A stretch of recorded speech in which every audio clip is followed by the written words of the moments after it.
Nito lamang Agosto, ibinaba ni Mayor Magalong ang Executive Order No. 82 o ang Experimental Exemption ng mga senior citizens sa Coding Ordinance sa loob ng 90 days.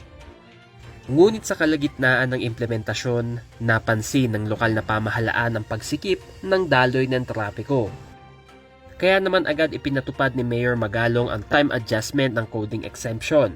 Mula 7 a.m. to 7 p.m., exempted na lamang ang mga senior citizens sa coding mula alas 9 ng umaga hanggang alas 3:30 ng hapon.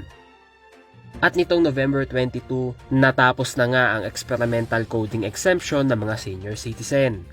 Ayon sa initial evaluation, lumabas na may direktang epekto sa daloy ng trapiko ang coding exemption, lalo na tuwing rush hour.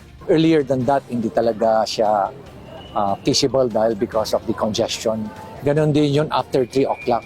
Kasi traffic rush hour yun. Nakikita namin yung congestion during that time. Dahil dito, posible umano na ipatupad ang coding exemption ng mga senior citizen tuwing alas 9 ng umaga hanggang alas 3 ng hapon upang maiwasan ang pagdagdag nito sa daloy ng trapiko lalo na tuwing rush hour.